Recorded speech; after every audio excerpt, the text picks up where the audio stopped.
call me.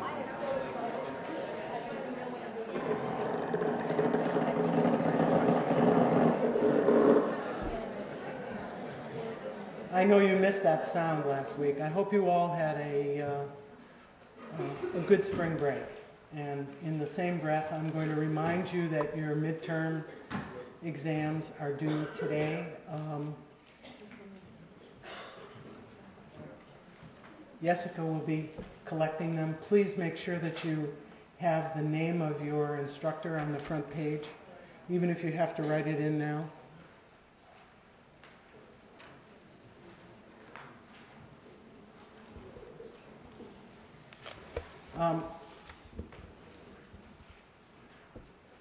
Today we have one of the enduring lectures. We always have a lecture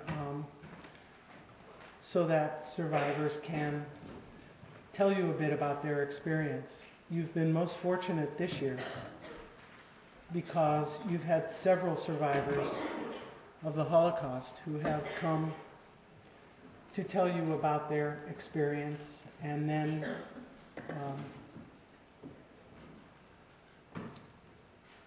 in a few weeks you're going to also have, through the auspices of Ilka, who has gone out of her way to make some important arrangements, we're going to have a Rwandan survivor as well. You heard from Luong Un, who was a survivor of the Cambodian genocide. What we would like you to do is to listen to each survivor as they tell of their experiences, but hopefully, in your mind, begin to try and understand the real differences between their experiences, as well as some commonalities which you might be able to isolate. You've also read Lucille Eichengreen's book.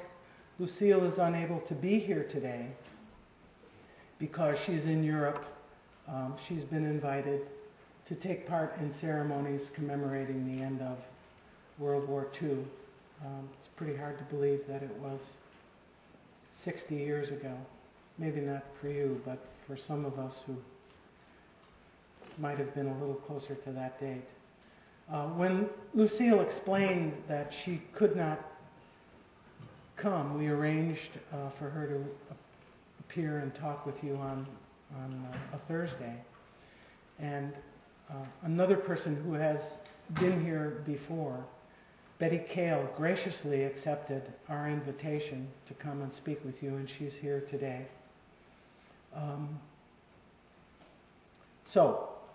We ask you to... and Bernard. I hadn't finished. But as you can see, we have 3 survivors. Bernard has been here very, very often. And rather than introduce each one of our speakers today individually, I thought I'd tell you just a bit. They're going to introduce themselves, but Bernard is in one way or another an alumni of Sonoma State University, and in fact I first met him in 1987, I think it was, Bernard, wasn't that about the time you were here? When he was a budding videographer. He currently lives in Krakow part of the year, and then we're lucky enough that he comes to the United States in the spring. Our third speaker today is Lillian Judd, who has been with us for the last 3 lecture series in a row, and has come to some of my classes. Some of the people who might have taken the sociology of genocide were able to meet Lillian last fall. So they're going to go in the order that they are there. And the person who's going to start is Betty Kale, and I'm going to do some shuffling so that we can get the slide projector over so that she can show you just a few of the slides that she has to illuminate her talk. So while I'm moving, you can welcome Betty Kale.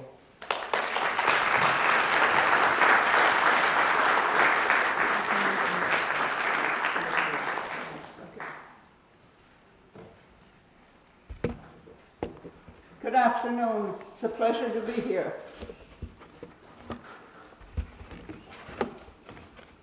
In May of 1945, 60 years ago, World War II came to an end. Nazi Germany was defeated, and the horrors of the concentration and death camps became officially known to the world. The word Holocaust was adopted for the slaughter of 6 million Jews and the killing of countless others. In recent years, we have heard about ethnic cleansing in Yugoslavia, Africa, and Iraq, where thousands of people got killed. However, nothing, but nothing, compares with the systematic slaughter of 6 million Jews by the German Nazi regime. I am a survivor of that slaughter. I am a Holocaust survivor. I am a survivor of 12 years of the most dreadful persecution, social annihilation, and finally genocide perpetrated against the Jewish people of Europe. From the time I was 12 years old in 1933 until my liberation in 1945 by the British Army from the Bergen-Belsen death camp, I survived indescribable horrors. On April the 15th, 1945, an eerie stillness engulfed the Bergen-Belsen death camp. The Nazi guards had disappeared, yet the gates of the camp were closed. We heard gunfire in the distance, and in our dreams we hoped that the Allied armies were doing the shooting. Sure enough, the British Army was approaching the camp. Soon bullhorns shouted the strange words, "You are free. We are the British Army. We have liberated you. Stay where you are. We will take care of you." Since we, the prisoners, were from many different European countries, it took a while for the words, "You are free," spoken in English, to sink in. Yes, we were liberated. We were free. But what could we, the thousands of terrorized, starving, living skeletons, do with our freedom? With our lives? Would we find loved ones alive? Where would we go? What could we do? Since all endings have a beginning, I will now tell you of the beginning of my odyssey through 12 years of the Hitler era. True, one forgets lots of details that happened 60 years ago, yet so much horror is remembered. I was born and lived until the age of 14 in a small farming village in Germany. The village had 1,200 residents, of which about 100 were Jewish. Jews and Gentiles had lived harmoniously side by side for over 300 years in this small town. We lived a comfortable life until Hitler became Chancellor of Germany in January of 1933. Early in that year, the Nazi brown shirts were sent to our little town to agitate the population of the village against the Jews. Public school teachers, although they had been friends of the Jewish families, became vicious anti-Semites.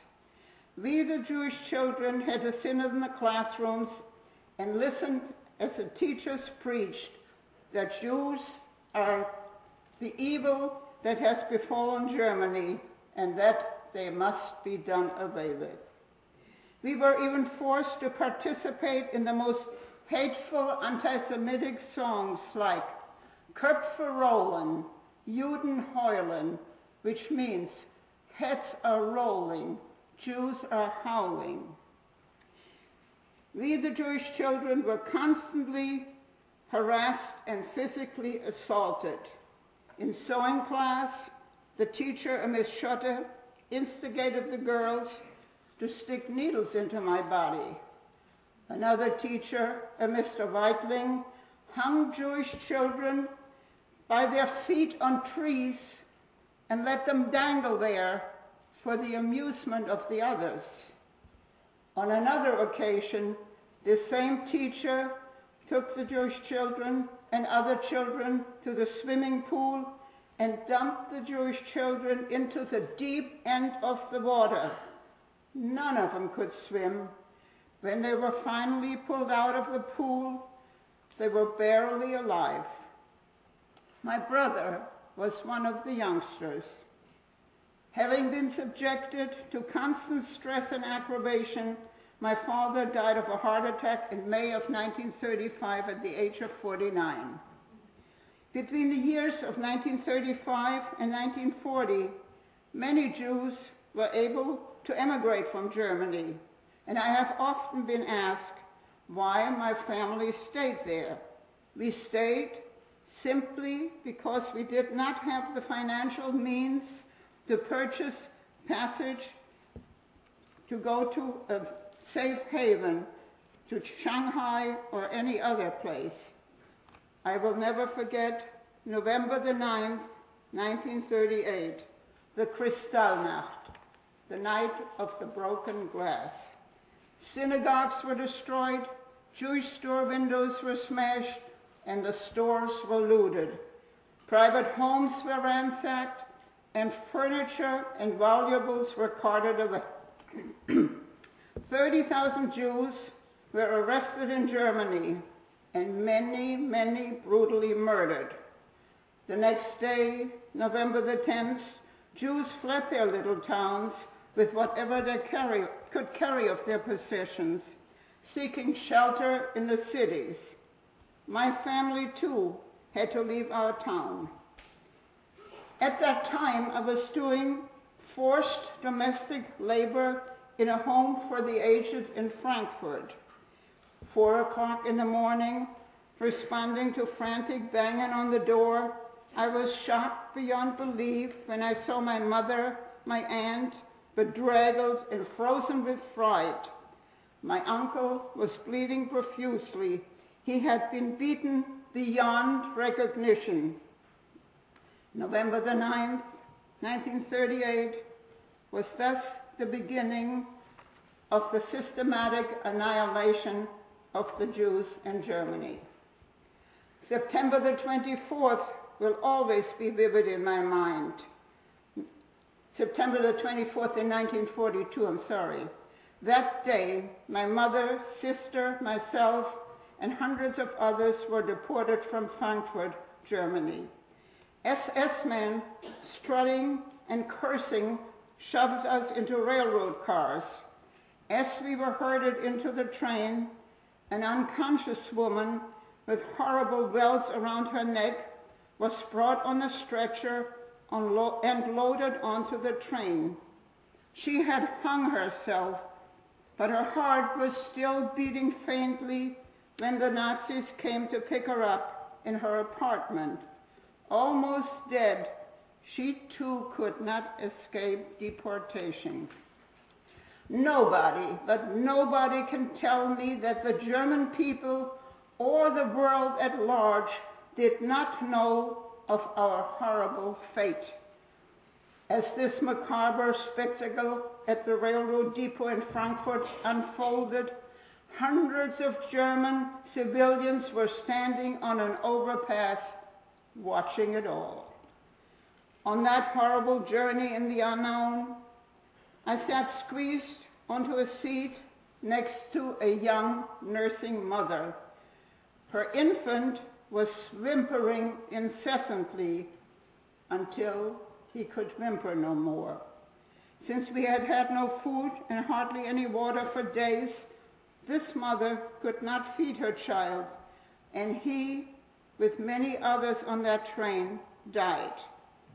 After many days on this nightmare trip, we arrived in a desolate place called Rasiku, Estonia, located somewhere north of the town of Tallinn. We were ordered to get off the train, and the life and death selection began. Out of the approximately 1,200 people on that train, 100 young women and 70 men were selected to stay alive for the time being to do hard physical labor. My mother and sister were torn away from me to be killed. We later heard that the peculiar-looking windowless buses that were shoved into were mobile gas chambers. Thus, my mother, my sister, my friends, and community were exterminated by asphyxiation. We, the 100 young women, were brought to a camp called Jägerla. Our sleeping quarter was a wooden barrack without glass in the windows. Our beds were tiers of wooden planks. There were no blankets for us. By now it was October, and it was very, very cold in Estonia, and we were freezing. Our first job was to unpack and assort the bundles and bags of the people who were on the same transport with us, but now dead. Thus, coats, shoes, and whatever they had with them were ready to be shipped back to Germany for the use of the German people. We also had to chop down ice-covered trees to make a better access road for the next shipment of Jews. After about 1 month in Jägerla, we were brought to an ancient jail in the city of Tallinn. From that jail, we were escorted every morning by submachine gun-toting guards to our slave labor workplace, the bombed-out harbor of Tallinn. During the winter months, in sub-zero weather, we had to clear debris from the bombed-out buildings and scrape old mortar off the fallen bricks. We also had to carry 100-pound bags of lime and cement to the work site, all in preparation for our next job. Lime is a very caustic substance, and since we did not have the necessary protective clothing to carry those torn bags, we suffered skin burns constantly. When the weather permitted to mix cement, we were forced to become bricklayers. We spent 2 years in 5 different slave labor camps in Estonia, where we were physically forced to work very, very hard. We were always hungry, we were cold, and we were terrified, and we felt totally abandoned by the entire world. While in Estonia, babies were born to some of our young women. Nurses amongst us were forced to deliver these babies and dump them head first into buckets of water. The weak and the sick were periodically picked out from our group and sent to their death. In 1944, it became apparent that the Germans were losing the war in Russia. And once again, we had to be moved. This time, they moved us back to Germany. The still fairly healthy women from our various camps in Estonia were brought to the outskirts of Tallinn. There, we spent 3 weeks on an open field without any shelter until a boat for our trip across the Baltic Sea became available. During this time, the ones unable to continue to do slave labor were slaughtered. Finally, we were herded onto a boat, standing room only. It took 3 days to cross the Baltic Sea. It was 3 days without water and only 1 slice of bread per day. And it was 3 days without any sanitation facilities. We finally arrived in the concentration camp of Stutthof in Germany. Weak, tired, and dirty, we had to stand roll call for endless hours. Whoever fainted was revived by being doused with a bucket of cold water. The following day, we had to totally undress and climb onto stools, and SS men examined us internally, supposedly looking for valuables. Then our heads and all our body hair was shaved. After 3 weeks in Stutthof, which was a virtual hell on earth, 500 of us were selected for slave labor in an ammunition factory. Once again, we were shoved onto a train and arrived days later in a labor camp called Neuengamme, which was not far from Hamburg, Germany. After about 7 months in Neuengamme, air raid sirens were heard many times a day. We could hear the reverberating gun battles close by, and we knew if we could hang out just a little while longer, we would be able to tell the world. But once again, the Germans had to torture us some more. This time, they transported us to the Bergen-Belsen concentration camp. The last few miles to the camp, we had to walk, and whoever was too weak was shot and left by the side of the road. Adequate words to describe the condition in Bergen-Belsen simply do not exist. 10,000 dead bodies and thousands of dying people were lying in the walkways, on the fishes-covered sleeping planks, and dead bodies were floating in the pond, which was the water supply of the camp. We, the latest arrivals, were forced to drag these dead and dying people and stack them up like cordwood. I can still hear the moans of a dying person as 4 of us had to each take an arm and a leg and move these people to the already high piles of lost humanity. I will never forget searching the faces of the dead and the walking skeletons for someone I might have once known. And I still see our survivors, sick with typhus, too weak to walk, trying to help each other to go to the so-called latrine. 40,000 people were liberated in Bergen-Belsen on April the 15th in 1945.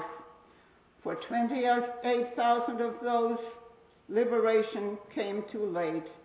They died shortly after being freed. Before closing, I would like to add one pertinent fact. Not only Jews were annihilated, millions of other people, the mentally retarded, nuns and priests, people with politically different views, and many, many others were killed. The killing, also called ethnic cleansing, has never stopped. It still happens today in Darfur. Can we ever stop man's inhumanity to man? As Dr. Martin Luther King has put it, man's inhumanity to man is not only perpetrated by the vitriolic actions of those who are bad, it is also perpetrated by the inaction of those who are good. Thank you. I'd like to thank the faculty of the university and the Alliance for the Study of the Holocaust for this excellent course, made available at Sonoma State University.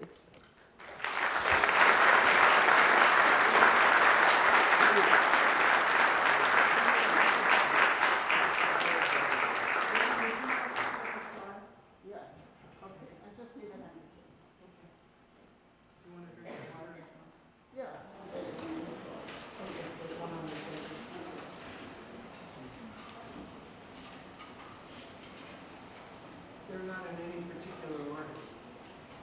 It doesn't matter.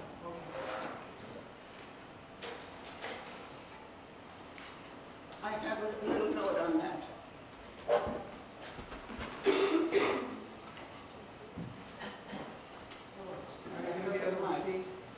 In November, it doesn't matter. I'll just tell you what these slides are.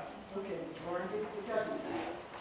We were invited by the city of Frankfurt to come and tell our story to the Fritz Bauer Institute in Frankfurt for the use of the students in Germany. While being in Germany, my husband and I went to visit an old cemetery in Frankfurt. The cemetery goes back to the 17th century, and around the wall, embedded in a cement wall, are little metal plaques with the name of 11,000 people that were deported from Frankfurt and never came back. I found the name of my sister, Margaret Schuster, on that wall. Ready for the next one? Yes, the next one. And at this place stood one of the most beautiful synagogues in Frankfurt am Main. It was called the Bergen-Belsen Synagogue. This was one of the many synagogues that were destroyed in the city of Frankfurt. The next slide. This is me standing against that wall, which encompasses this cemetery, and 11,000 plaques are on this wall of just from the people out of Frankfurt that never came back. Out of the ones that came back, there were maybe 10 of us came back. 11,000 perished. This is Rosa Schuster, my mother. My mother and sister both were killed in Estonia. Underneath it said unbekannt. That means they didn't know where they were killed. But I know where they were killed. They were dragged away from us in Estonia and killed. Thank you very much. Laura? Yeah, is there one more slide? No, I think that's it. Thank you.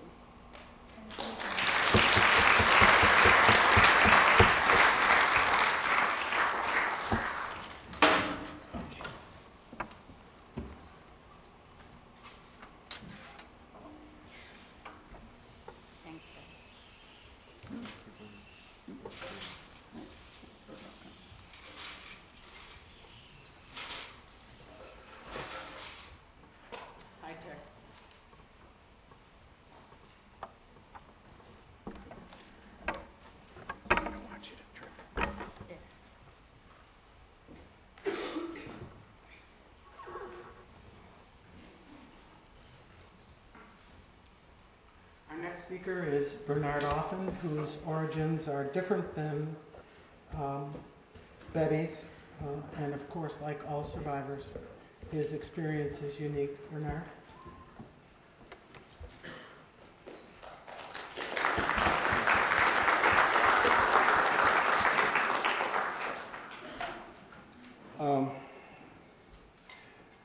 Today I heard some details from you, and a lot of horror that, not exactly everything the same, but many, many things that coincided in my life, in my family. So I will not repeat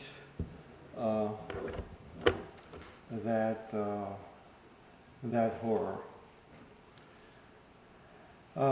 Instead, I will just briefly tell you my history.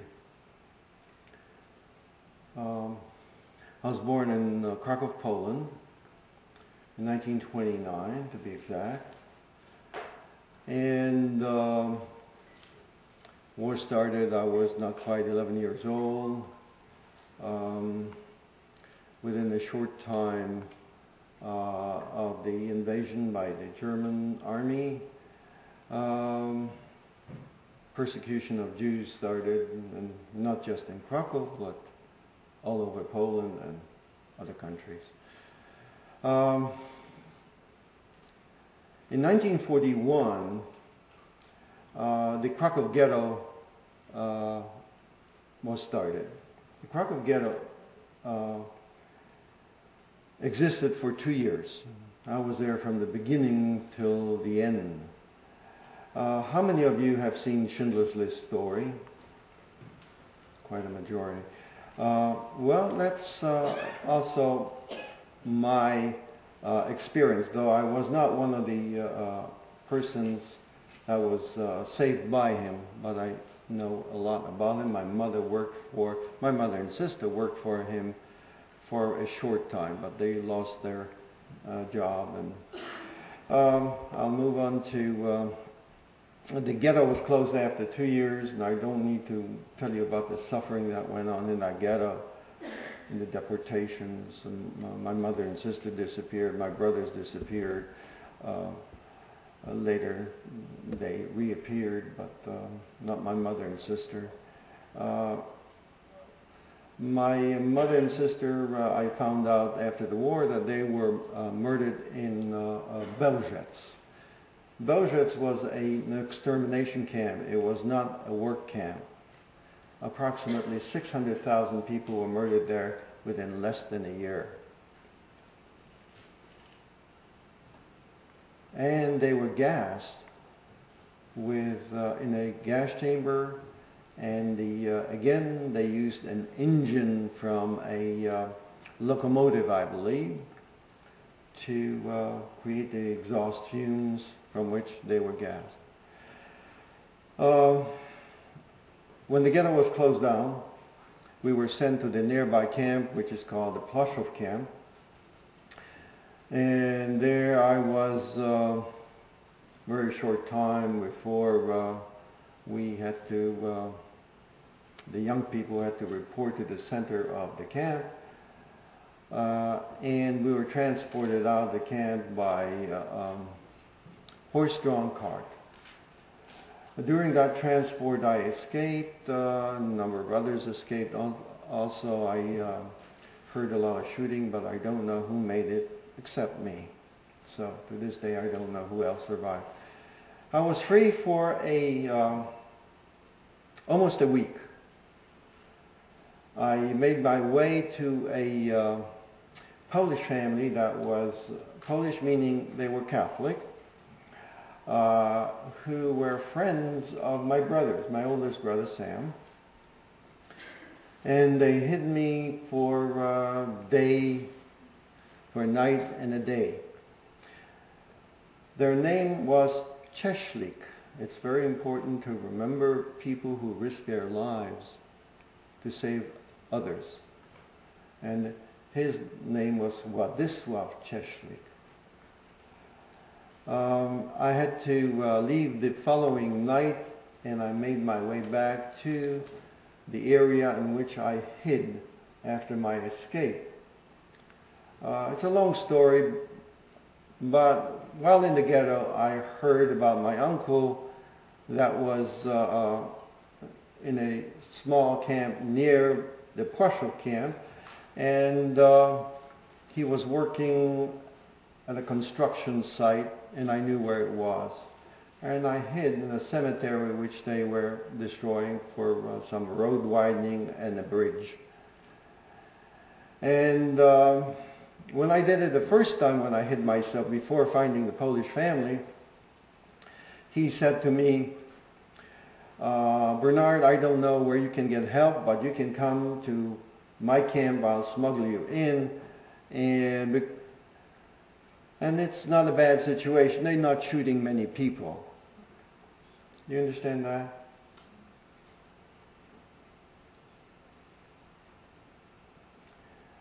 So I said, no, thank you, and I will try my luck with, and that's when I went to this Polish family. They hid me, they saved my life. So, when they could not keep me, they gave me food, and I returned to the same area. I hid myself in the construction site. I knew they would be returning to work. So I hid myself in a hole in a house, in a building that they were taking apart. I pulled some boards over me and some other things so I would not be visible. But I could see out through between the boards. And when I saw the prisoners came to work, I started speaking in Yiddish to one of the prisoners that was nearby and told him who I am, who I was looking for the second time. I did the same thing to contact my uncle. And he said, you know, I really don't know what to do, but come back to the camp with me. We'll do the best we can. So I was smuggled into a concentration camp. There was no offer for me, there was no place to go. Polish people were shot for hiding a Jew.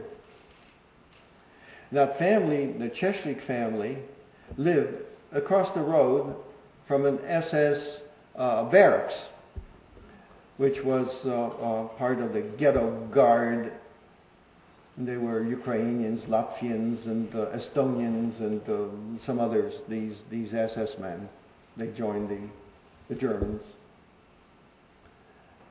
So they were in danger of being shot. So I understand why I had to leave. I got smuggled into the camp, and here's a way in which I was smuggled into camps. We were marching five rows of fives, columns of fives. And my uncle said, you're going to be put in the middle, and when we come by the guard, they're going to lift you up by the arms. So they grabbed me by the arm, they lifted me up. My feet were not showing down to the ground. They were not touching the ground. And I was smuggled in. And it took me a long time to figure out why I was lifted up. Apparently, the guards were tired of looking at our faces. So they started counting feet. You understand? So I didn't know that. But they lifted me up, the feet count was okay, and I spent 2 weeks in a barracks, my uncle's barracks. And during the day, when the camp emptied out, I had to go up on the rafters because there was no one in the camp. In the meantime, I contracted typhus. And so I had to go up there when they left for work, and I had to be quiet. Underneath, I could see through the window that the guards were shooting people. Not en masse, 1 or 2 or 3. But in that state, I had to keep quiet. Now, some of you might say, well, why didn't you say something? Yes, and be blown away too.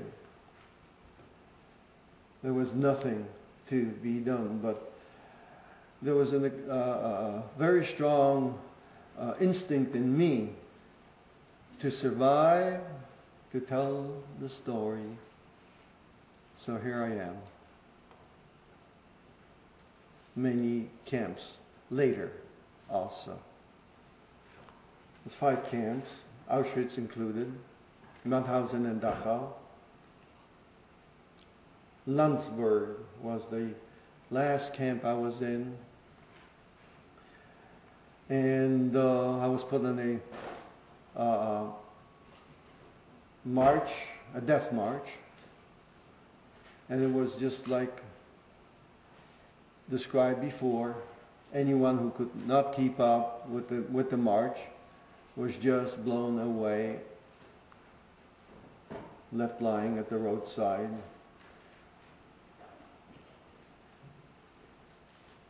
But now to return a little bit to the camp, Pashov camp. From the ghetto, I went with my father we were forced marched to camp, and I was separated within a short time because I escaped. And later on in this camp I was in, that I smuggled myself into, that was closed down, and we were all sent back to the Pashov camp from which I escaped. I was reunited with my father, and I started working in a shoe barracks. We were producing boots for the German army. What they did not know was that we sabotaged many of the boots. If you can imagine a German army boot, you got it? Okay? So the top part of it is about yay high, and then you put it on the form, you start sewing it together, and then you lay down for first sole, and then the second sole, and then you start building the heel at the thickness, from the thickness of the leather, about yay high, until you get to about this height of a German boot. What they didn't know is that we made a deep cut in the boot, which was covered up by the heel. And after some usage, then the boot, the heel rather broke off. It didn't break off and fall off, but it was broken. They discovered that we were sabotaging the boots, and they came for an inspection and they tested it. And they said, who made this pair of boots? It was always written down who made the boots. Always written down.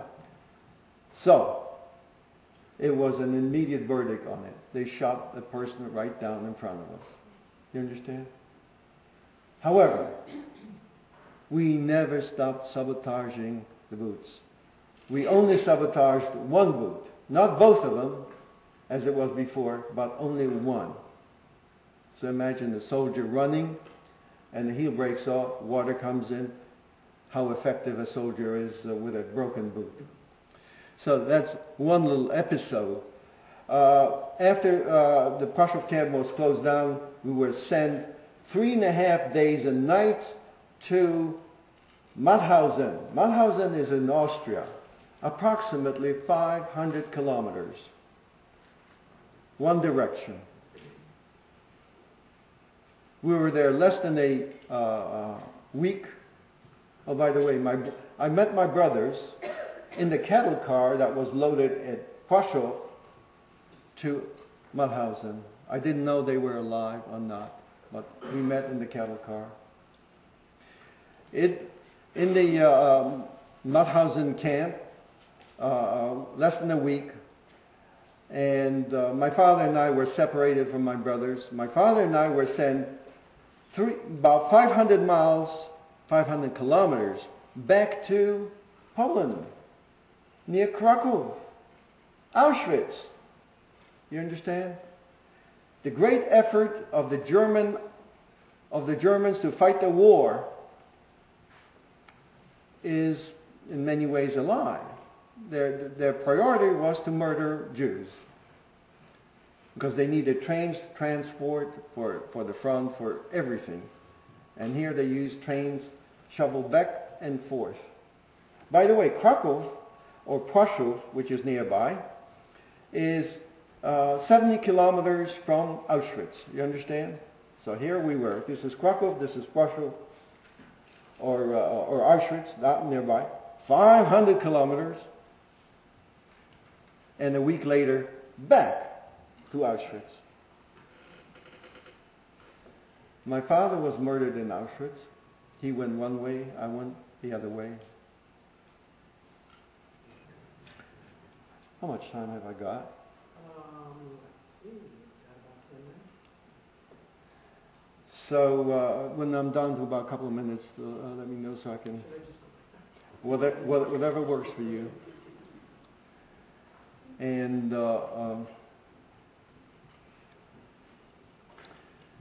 so here was the great effort about fighting the war, and we were transported back and forth.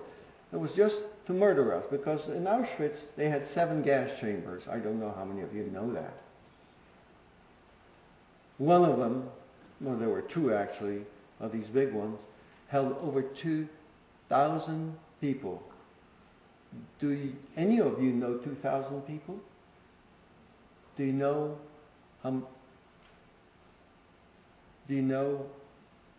what it takes to gas 2,000 people?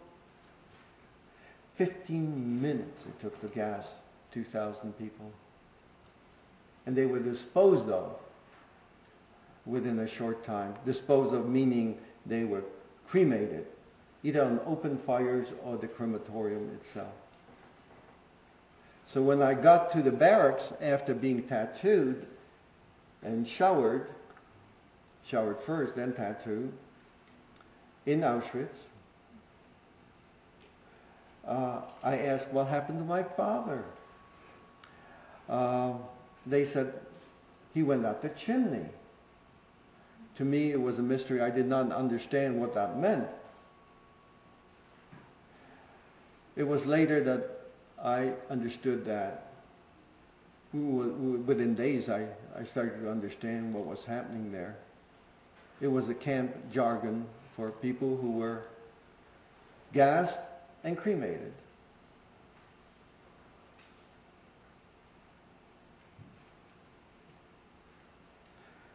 So, after Auschwitz, I was sent, after 3 months in Auschwitz, I was sent out to Dachau, rather a sub-camp of Dachau. It was Landsberg. There were many smaller labor camps which were part of the Dachau system.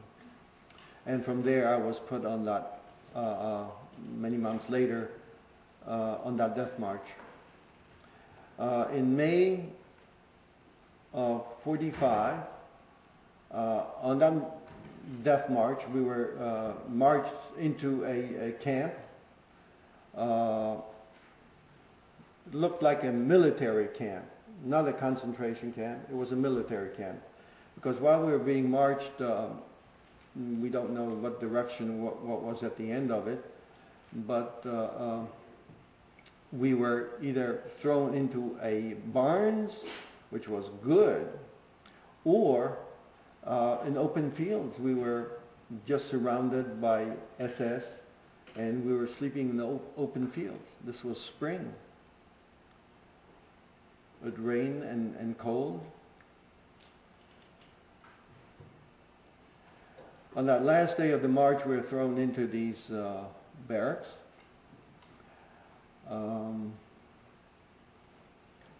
And in the morning, there were no guards. Disappeared. And I, being one of the stronger people, young people, was asked to go and find out what was happening. And I was advised, don't go forward, go back the way we came, because we marched through some villages that were bombed.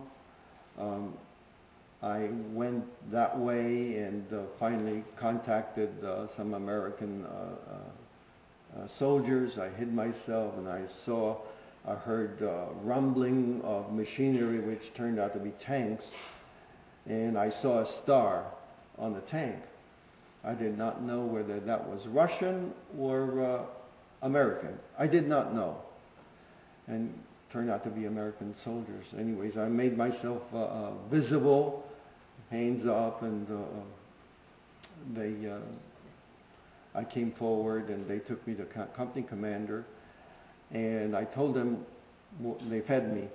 I told them where I came from, and they sent 2 GIs with me. The bridge was blown, and I had to ford the river with them, and they brought help.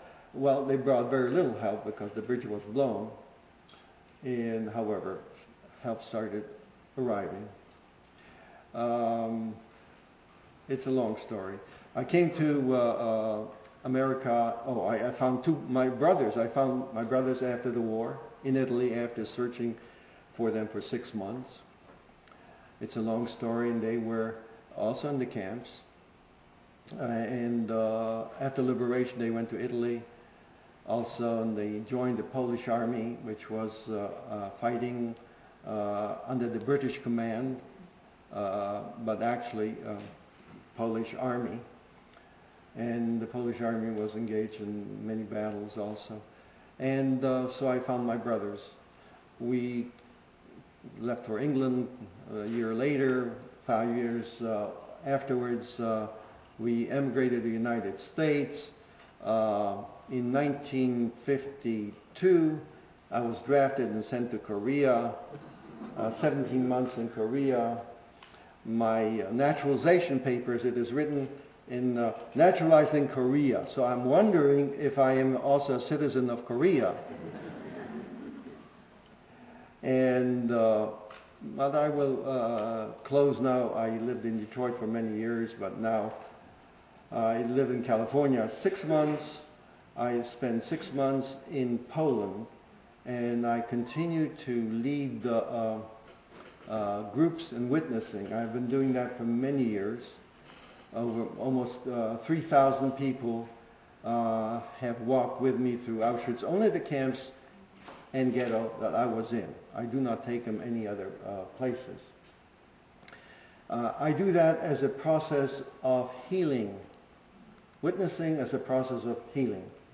That's confrontation with my past. And in the process, of course, I witness. I have produced three films, a trilogy, which I think is in the library. And also there's a 4th film now. It's called Hawaii and the Holocaust. And I don't know, However, it's actually a very good production. I was guest. There were others.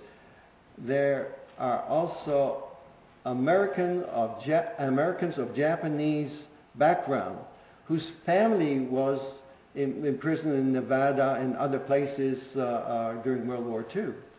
So they talk about them liberating Dachau and other places and what they saw during the Holocaust, during the time they were fighting. So it's a very good production. So now I will open the for questions, and we'll take questions for everybody at the end. Oh, okay, fine. Thank you. Great, thank you.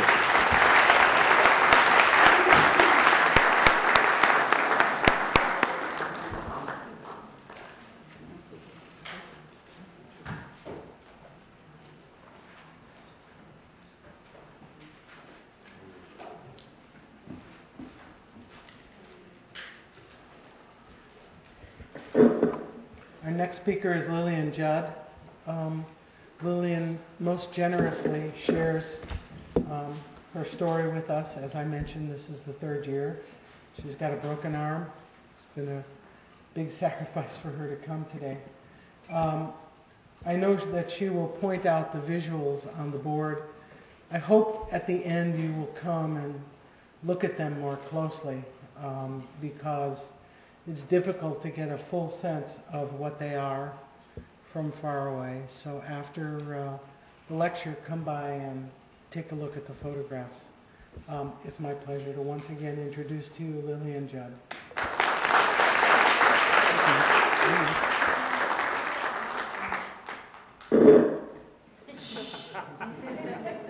Okay? Can you hear me? Wow, this was an experience to listen to our speakers. Okay, thank you. Good evening, ladies and gentlemen, and faculty. And I would like to thank Professor Myrna Goodman for inviting me tonight to share with you my Holocaust experiences. I have to tell you, it's not a pretty story, but I feel that I have to say it over and over to in front of different classes, different schools, so people would know what happened and how easily it can happen again, as you see in other countries. I will start with the occupation in 1938, the occupation of Czechoslovakia, where I was born. I was 14 years old at the time. I just finished high school. And everything changed almost instantaneously. The Jewish people lost their licenses. The Hungarians revoked the licenses and permits from all Jewish proprietors, businesses, and put in non-Jewish people to manage it.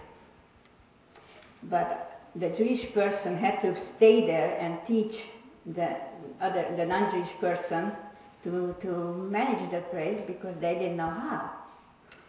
When they felt that they learned enough, they simply kicked out the Jewish person and they stole their property legally. My dad was a butcher, and we lost our butcher shop also. There was no income. So we had a small farm, so we lived of the land, what we grew, and the cows we had and the chickens.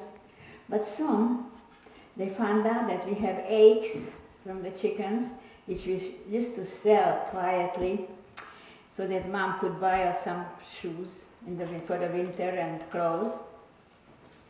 So that the Hungarian officers came and confiscated all the not only the extra eggs and butter and milk, but even enough so much that it was not enough was left for us. That was part of it. In the meantime, they very quietly and systematically called in all the young men, all the able men, into the army. But the army was, as soon as the Hungarians came in, they created a forced labor camp instead of the army. And the Jewish boys were forced to dig ditches, build roads, do every dirty work that there was, and hard work in the mines where they ruined their health. And then occasionally we were hearing about when they came home for a day or two, how the Jews were being killed on the Polish border, how the Nazis with the Polish people's help brought a big bulldozer to a mountain and dug a deep hole and made Jewish older people and children strip naked, and then they just machine gunned them down mercilessly in such manner that they all fell into that hole. The dead ones, the injured ones, the live ones, they were all buried very fast with a bulldozer. And when they told us about it, that's the time we heard what is being done to the Jewish people all over, because we didn't have a radio, we didn't even have electricity in our home. So we didn't have the news, we didn't hear it until somebody came to just tell us. And the killing went on the Polish border, and we didn't know what to expect until they came and picked up a lot of families from our city whose ancestors came maybe decades ago from Poland or Russia and settled down in Czechoslovakia.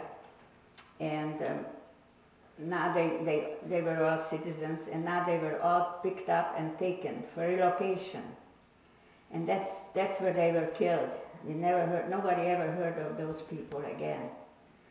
We still didn't realize what's happening there could happen very easily to us, because we always thought that Poland is far away from us, and we are here. and we are together in our homes. But that didn't last either. Very soon we had to wear the yellow stars on our outer garment. Nobody was allowed to leave the house without it.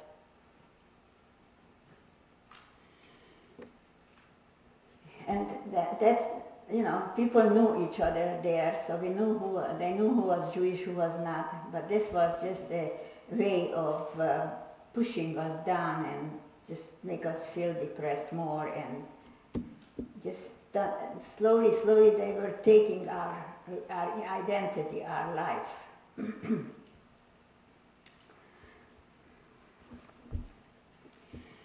In 1944, we were hearing already stories that we are going to be relocated.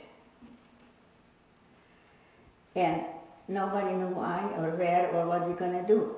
So, you know, people created some fantasies, some stories between themselves. We are going to be taken to a farm. I don't remember anybody telling that to us, you know, the officials, officially, but that's what we thought we were going to do, and that's what they're going to do to us. When they told us one day that on such morning you all come together on this place, and you can carry with you from your home 30 pounds, not more.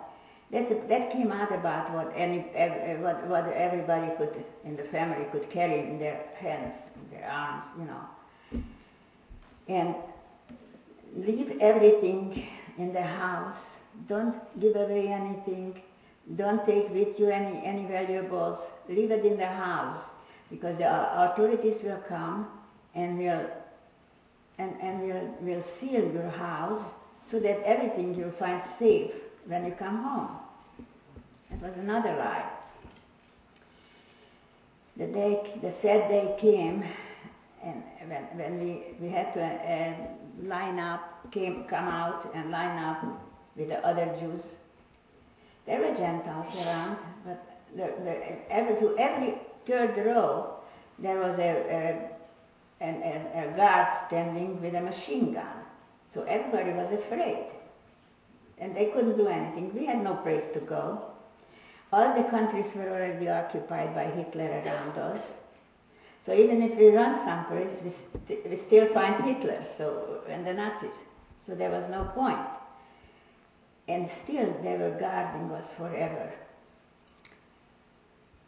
I remember like today, when I came out with my sisters, with my 3 sisters, my mom and dad, and it was so cold outside, and it was raining, and I looked at the people that were standing already there, and I saw the old, scared-faced people with teary eyes, and the children crying, and runny noses, and all that, and I looked at them. It's a terrible sight.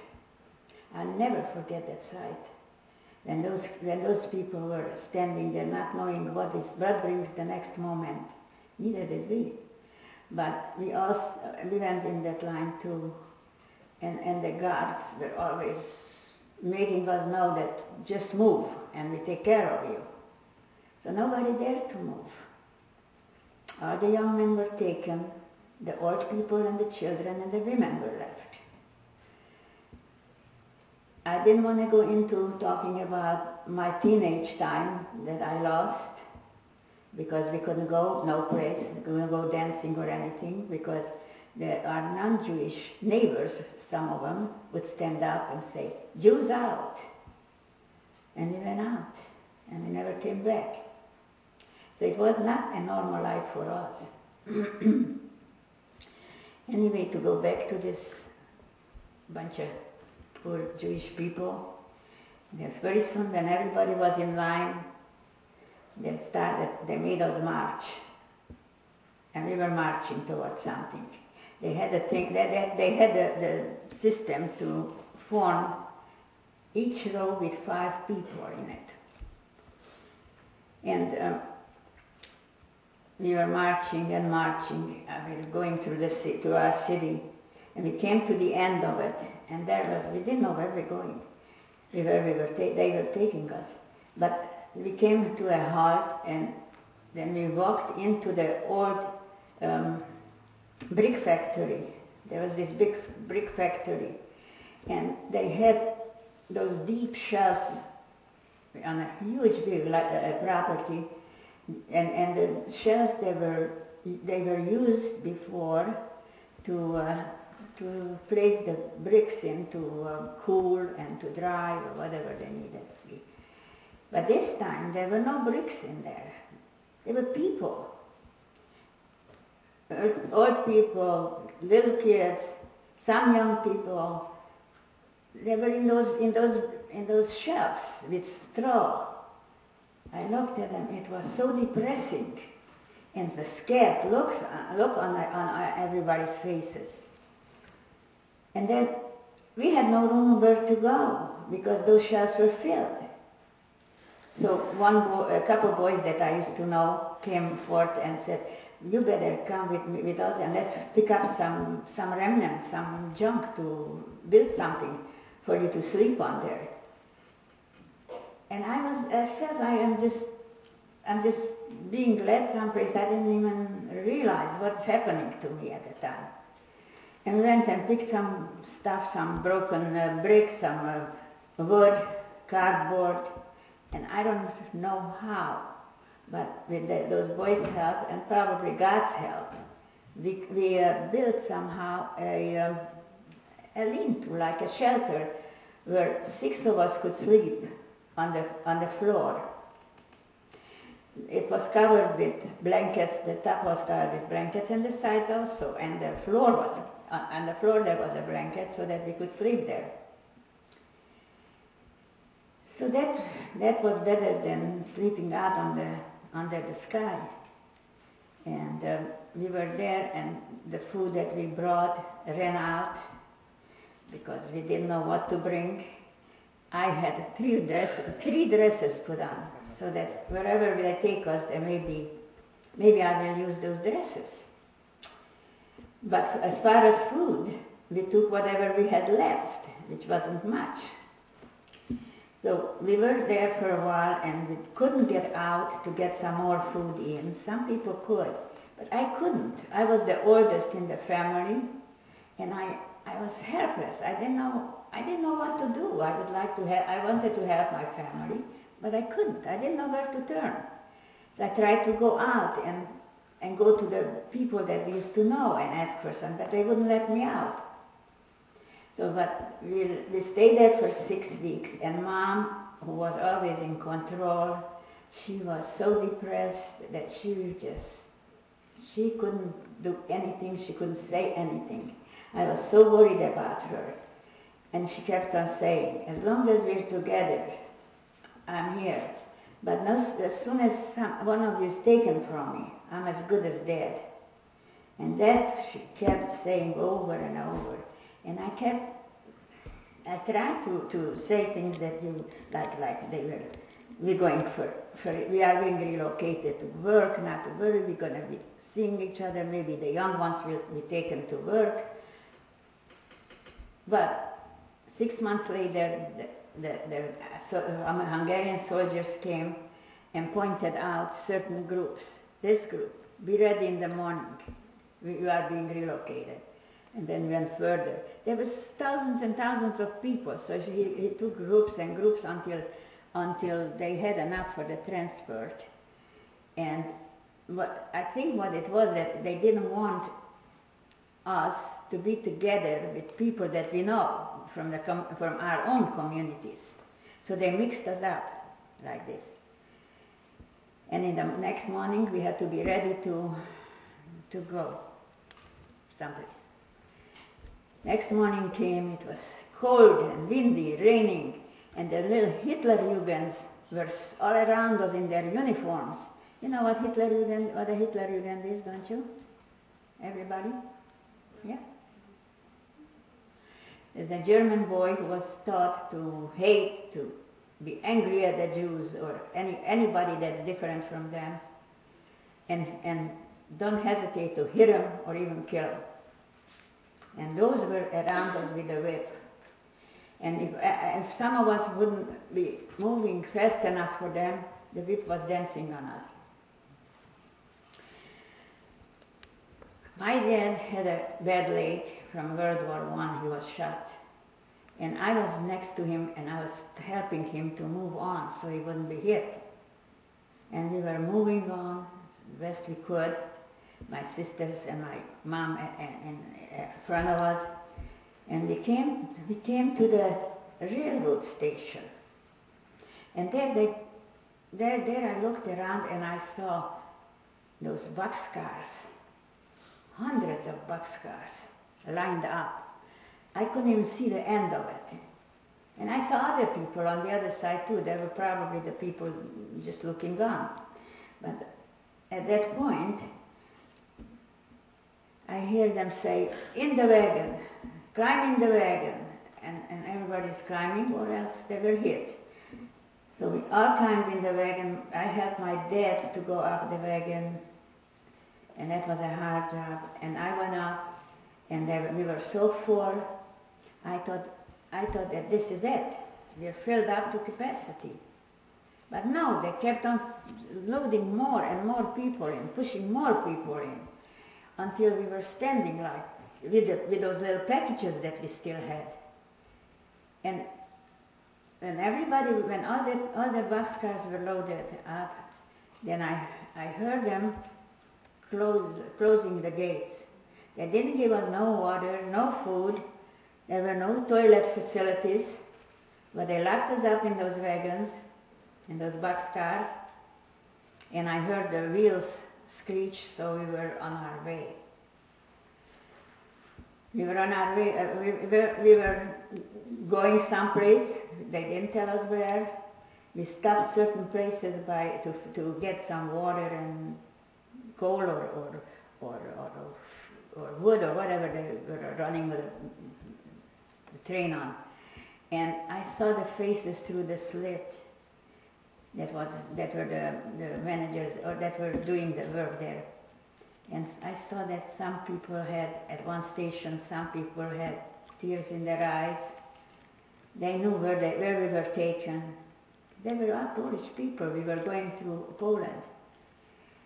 And I saw that they were really compassionate. And we came to another station, and there I saw another Polish people that they had a big nasty smirk on their face and doing the sign of that they are taking us to, that they knew that they were taking us to be killed, and they were smiling and they were happy about it. So same country, but two kind of people. Different people are different. Not everybody is the same. Thank God. All of a sudden, I heard a baby crying, and a mother, I assume it was the mother, not in our boxcar, a couple down. And the mother says, "Please give me a little water for my baby. He's so sick." And I hear a rough answer, "No water, and keep the bread quiet." And the mother couldn't keep him quiet because the kid was sick. They kept crying. All of a sudden I heard shots, a couple of shots, and then screams. And after that was quiet. It was quiet. I never found out who was killed there or who. So we were going under those, then we need to go to the bathroom. So many people.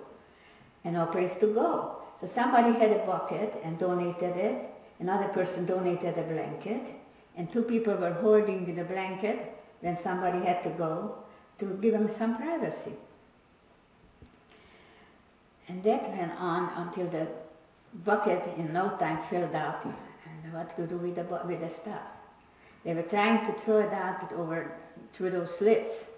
But the wind, we were going with such a speed that the wind blew everything back. So that didn't work. So they left it and they just overflowed. It kept overflowing and we couldn't do anything about it. under these situations, we were for 4 days. And then I hear that the train stopped. And another lady calls out, "Oh, we are here. Do you hear music? They're welcoming us to work." We heard some music from someplace, but then the gates opened, and I just saw Auschwitz, Birkenau, Arbeit macht frei, and all that. Work makes you free. And a lot of shouting. They called us all kinds of terrible names and shouted, "Alles raus, everybody out, without any packages." And my poor dad, he had a briefcase where he put his talit and the tefillin, phylacteries, and a sprayer book. And he kept it there all through the thing. And when they hired everybody out, no packages. So we all went out, no packages. We left our little things in the car. My dad, I helped him come down because they were shouting, hurry up, los.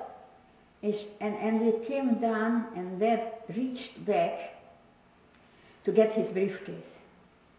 And then SS noticed it. And the SS came in, and he had his briefcase in his hand, and the SS beat him with a rifle butt over his head and shoulders, and I'm standing there, and he falls down covered with blood, and he was dead.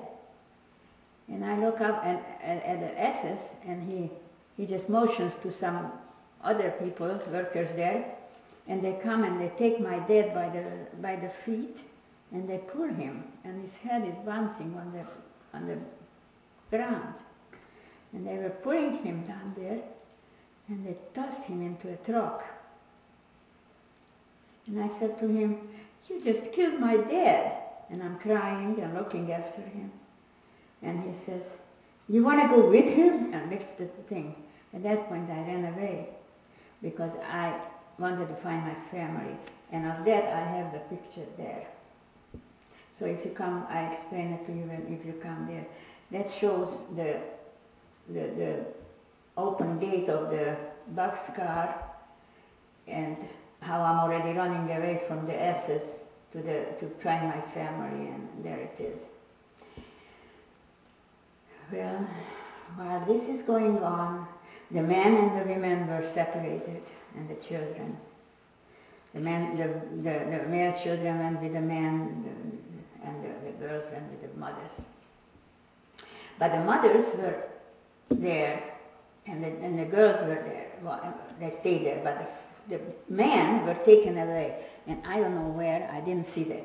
So now we are going someplace, and Mom sees somebody is separating us. We had to line up again and fight.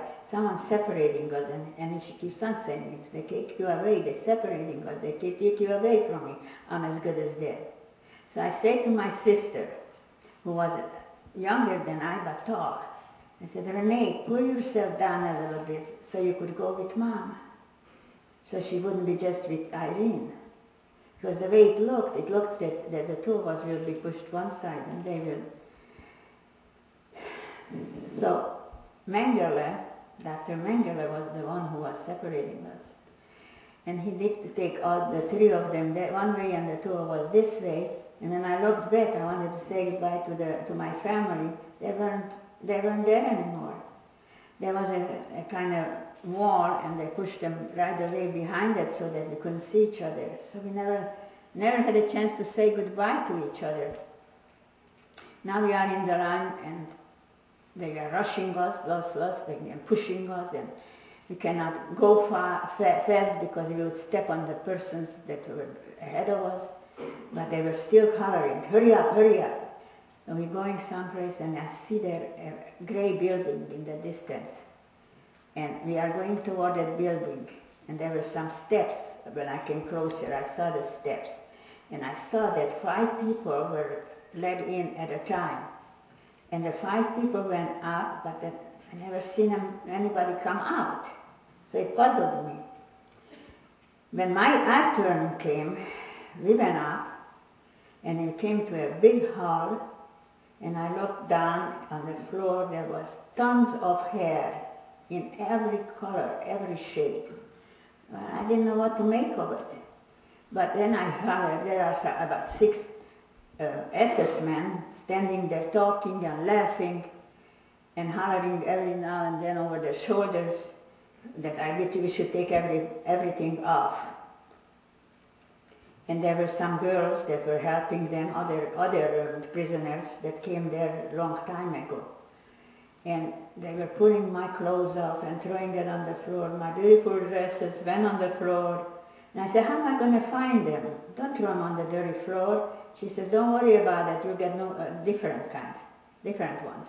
And when I was naked, she pushed me down to the chair, and I was so embarrassed. I never undressed in front of a guy before. I was a young girl at the time. Can you believe it? Look at me. Okay. Then she came and shaved my hair. Then I figured out where the hair came from. Then we went into, they sent us into a hall, and I looked up, and I saw faucets on the ceiling. And I looked at my sister, and she looked at me, and we started to cry because we couldn't see ourselves, but we saw each other. So we imagined how we looked. All of a sudden, the water started to come. They let the water on us, so we washed ourselves, and it was good. It was cold water, but it felt good after 4 days in that terrible place, in the wagons. We didn't know at that time how lucky we were, because we got the water, but our families, some later, some before, got the gas instead. From their same faucets, gas was released, and they all were killed and then taken into the crematorium. So we were taken out, and we were standing outside naked for hours, and they were counting us as recounting us. Finally, they took us in, and they gave us some clothes after hours. And I got a small mini skirt and a short sleeve blouse, and I was just shivering. I was freezing, and that's why I'm cold now too, whenever it's a little cold. And anyhow, so I saw 3 big loaded tables there. On one there were a lot of children's shoes. On the other one, eyeglasses. And the third one that puzzled me most were dentures. Why did they take away the dentures? Why did the old people leave their dentures? How are they going to eat? If they would have told me then, I wouldn't believe it, that they are dead already. I ran out of time. So anyways, we came out of there. We were placed in some barracks, and then went through the Célapels there, and then they tattooed me. And I have a tattoo on my arm, and the rest some other time. We run out of time, right? Thank you very much for your time.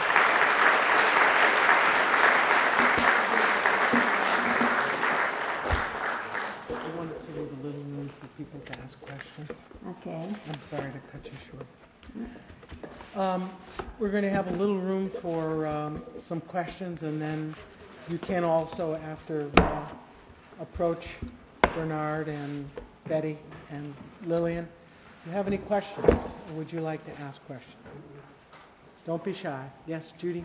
The Hungarians that came in, were they Hungarian Jews or non-Jews? Did they use the word Bonzello? Whether the Hungarians were Hungarian Jews or Hungarian Christians? Right, I didn't know if they were volunteer or forced to come in and discuss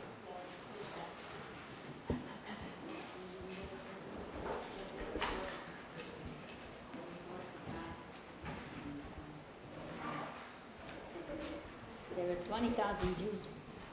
I heard that there were 20,000 Jews burned at night. Hungarian Jews.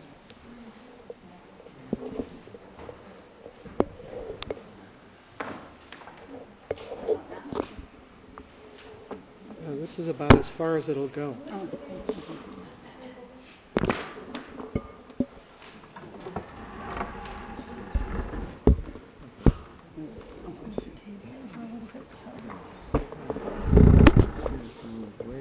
Yeah, everybody move over a little, and then the mic can go. Okay.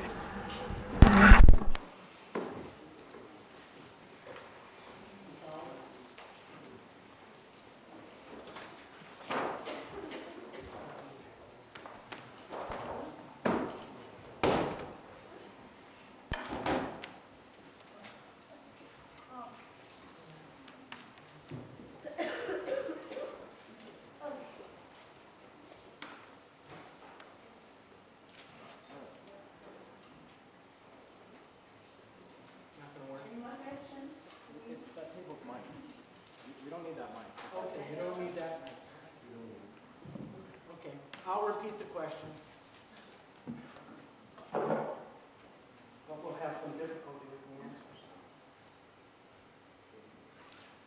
The answer was, the Hungarians, were they Jews or were they Christians? The Hungarian Jews were the ones that were in the ghetto, taken previously to the ghetto, and spread them into the bus style. They are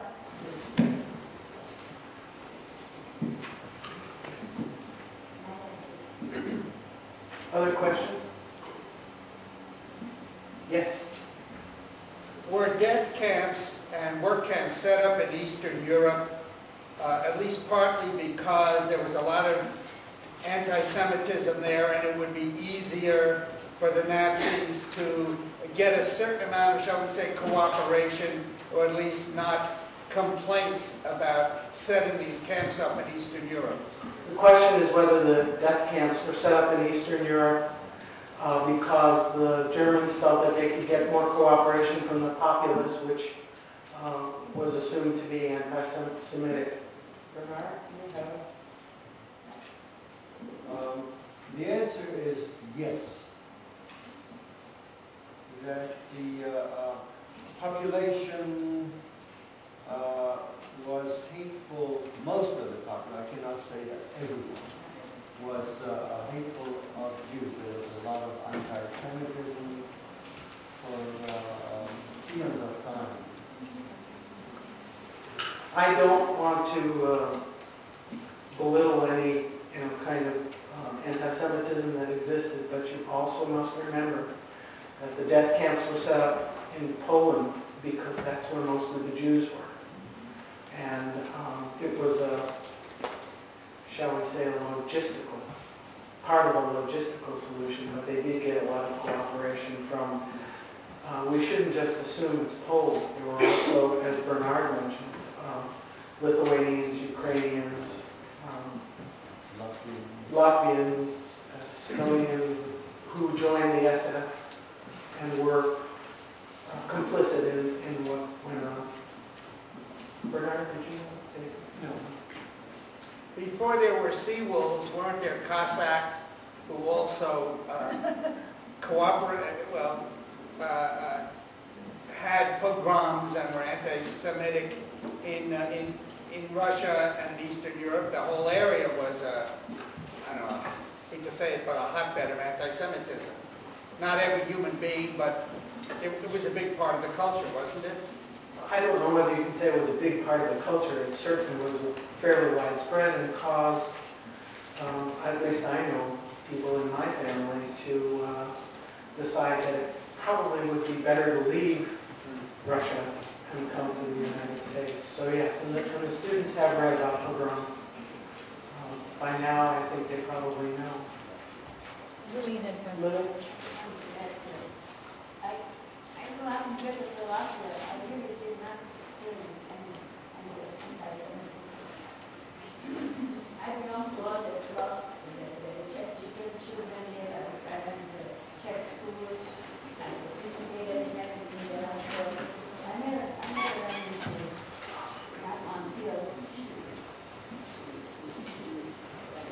said that she did not experience anti-Semitism, that she grew up and as a young girl and as a child, she participated in all of the activities with the rest of the students. Until the Hungarians came. She grew up in Czechoslovakia. I experienced anti-Semitism as a young boy. I was called the Christ killer. I personally killed Christ. Do you understand? So you got to figure out where that came from. Do we know where that came from? Yes? Yes? Have any of you experienced anti-Semitism here in the United States after World War? The question was, have any of you experienced anti-Semitism here in the United States after you came? Yes. It was more in speech, in communicating with others, in their views. There was I call it not only anti-Semitism, but it's anti-human, whether that's against blacks, whether it's against Latinos, whether it's, when you all take it out, it was specifically anti-Jewish, but it's anti-human. Part of what we might call hate speech? No? Okay. I want to get questions from students, yes? This question's for Betty. You said that you weren't able to, you guys didn't have enough money to afford visas to go to like Shanghai or other safe areas, and I was wondering how much it cost back then to afford a visa. I do not know the specific amount, but I was invited to America. In order to come to America, you had to have an affidavit of support from somebody that lived in this country. I had an affidavit of support guaranteeing, this is 60 years ago, guaranteeing $300,000 for my support to come to the United States. I was invited to the American consulate in Stuttgart, in Germany, and I was promised, this was in 1941, I was promised a visa to come to the United States. Go home, we will send you a visa.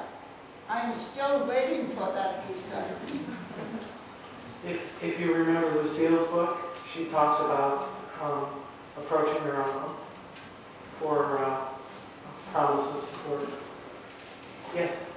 How have your experiences affected your Jewish faith?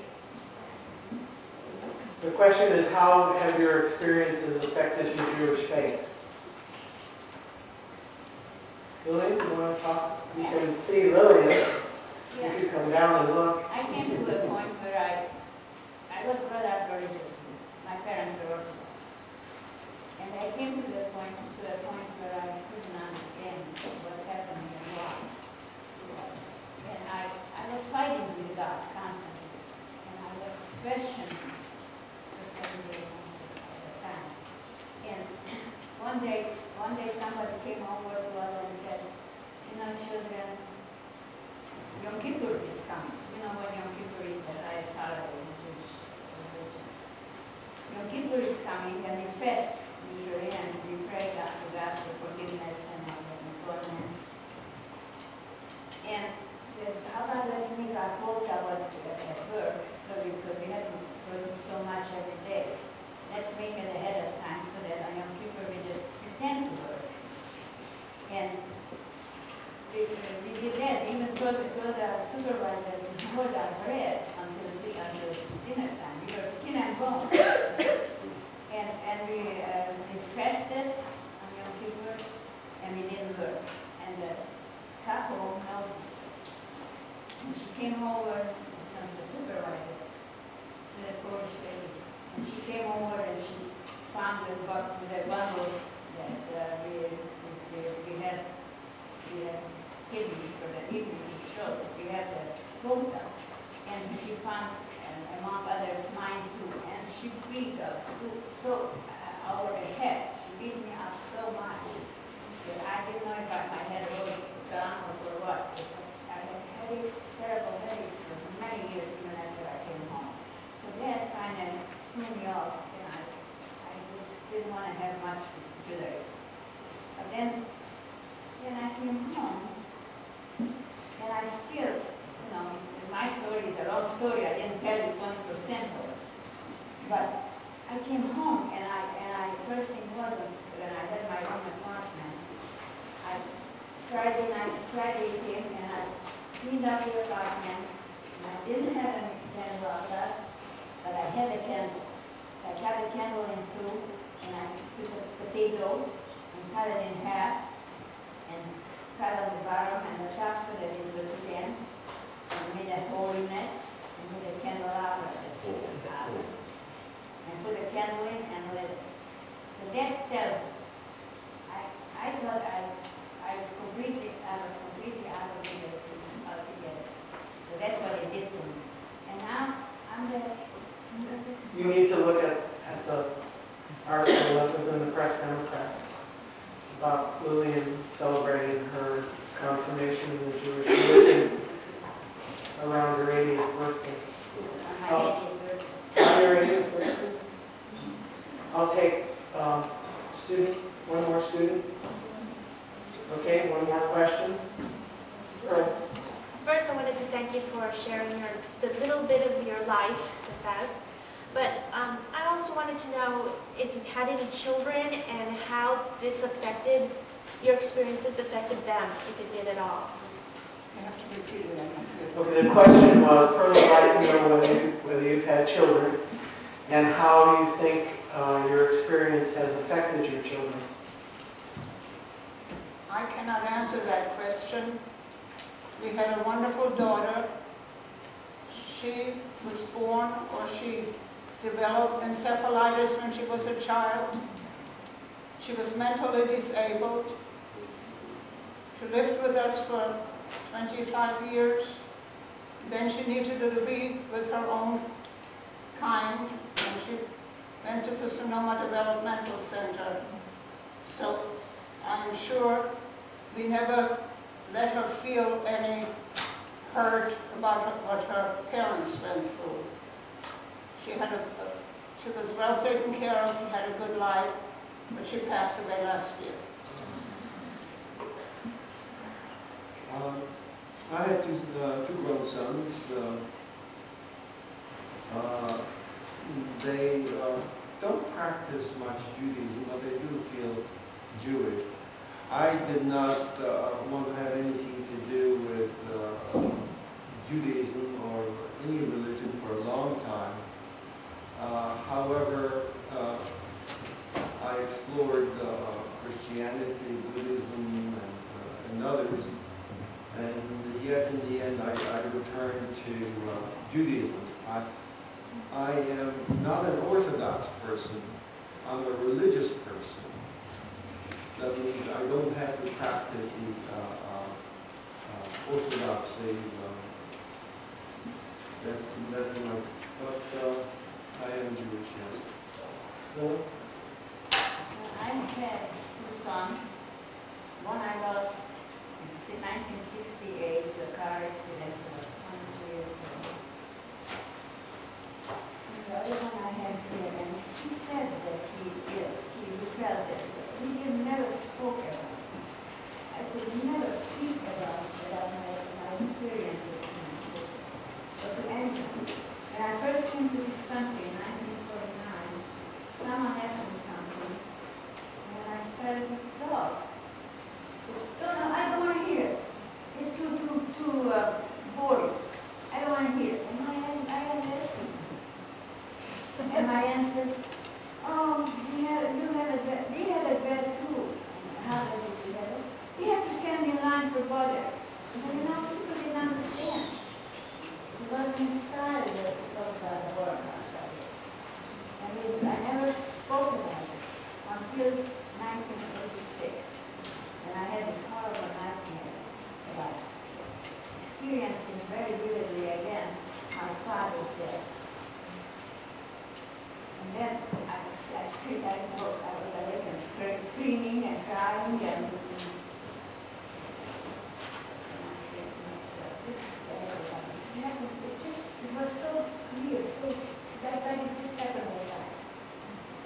like to say And something. I decided to write this down. I started to write about it. After I started to write, with each page as I was typing, the burden came off. So, each I got to write it and write it. And I can talk about it. But I don't live it every day. I set it aside. It's there. It happened. It's horrible. But I'm not going to live it every day. I have a life I want to live. And that's what I'm doing. I can only tell you, it took me 50 years to talk about my experiences during the Hitler regime. Finally, after I was here 50 years, a friend of ours, Sylvia Super, said to me, "It's about time that you talk." When I first came, nobody asked me what had happened, and I couldn't really talk about it. But after 50 years, I finally talked. I would like to repeat our thanks for your willingness to share your experiences with us, to tell you how much you all mean to us. And this is not a generation that doesn't want to hear your story. They want very much to hear what you have to say. So will you join me in thanking you?